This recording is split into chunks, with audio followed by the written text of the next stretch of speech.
اچھا مفتی صاحب یہ بتائیں کہ اگر کسی کے ساتھ ہمارا عقیدے کا اختلاف ہے تو سب سے پہلے تو دونوں باتیں بتائیے گا. ایک تو جو سمجھنے کے لیے تیار ہے یعنی سیکھنے کے لیے تیار ہے وہ ہم سے پوچھتا ہے, ہم اس کو بتاتے ہیں, وہ ہمیں گنجائش دیتا ہے, جگہ دیتا ہے کہ اس کو سکھا سکیں یا اس کو بتا سکیں.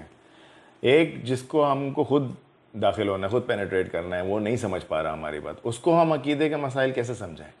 دیکھیں اس میں جیسے آپ نے دو طرح کے لوگ کہا نا کہ ایک تو بحث برائے بحث کر رہا ہے, جی ہاں, وہ تو آپ کو سمجھ میں آ جائے گا. جی ہاں, ہمیں جھگڑا فساد تو اس سے بھی نہیں کرنا. ٹھیک ہے, تو لیکن کیسے سمجھایا کیسے جائے؟ لیکن کم از کم دیکھیں سمجھانے کا مطلب اگر آپ یہ لے رہے ہیں نا کہ اس کو لازمی طور پر ہم اپنے پاس لے کر آ جائیں تو ہم تو اس کا اختیار ہے, مطلب ہم اس کے مکلف نہیں ہیں ٹھیک ہے, کہ وہ لازمی طور پر میری بات کو سمجھے اور میرے مطابق عمل کرے. ٹھیک ہے, ہم اس کو مکلف نہیں ہیں. ٹھیک ہے, ہاں اب ہمیں اس کو بات کرنی ہے, اس کو سمجھانا ہے, تو اس میں آپ کی دلیل جتنی مضبوط ہوگی نا اور آپ کی گفتگو جتنی نرم ہوگی اتنا آپ کے اندر اثر ہوگا. دیکھیے فرعون جو ہے اس نے خدائی کا دعویٰ کیا تھا, ٹھیک ہے, لیکن اس کے باوجود اللہ تبارک و تعالیٰ نے جب حضرت موسیٰ علیہ السلام اور حضرت ہارون علیہ السلام کو روانہ کیا نا, حکم دیا, تو اللہ تبارک و تعالیٰ نے فرمایا کہ فَقُولَا لَهُ قَوْلًا لَيِّنًا, کہ جب آپ جائیں نا تو اس سے نرمی سے بات کیجیے گا, لَعَلَّهُ يَتَذَكَّرُ, تاکہ اللہ تعالیٰ نے فرمایا تاکہ وہ سوچے, نصیحت حاصل کرے, او یخشا, یا تو وہ خوف کھائے اللہ تعالیٰ کا. صحیح, سبحان اچھا اسی طریقے سے آپ کے دلائل پختہ ہونے چاہیے. سامنے والے اگر جاہل ہے نا تو اس کی جہالت کو ثابت کرنے کے لیے یہ نہیں کہ آپ اس کی باتوں کے اندر الجھتے چلے جائیں.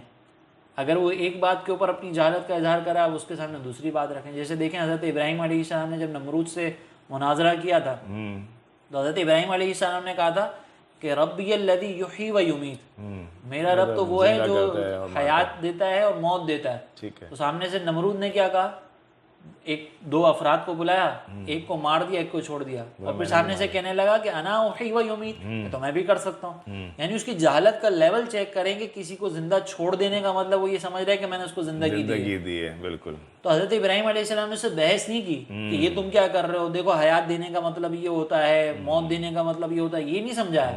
یعنی کہ اس کو جب پتہ چل گیا نا کہ یہ جاہل اور بحث برائے بحث کر رہا ہے تو کریٹیکل تھنکنگ کی طرف نہیں گئے.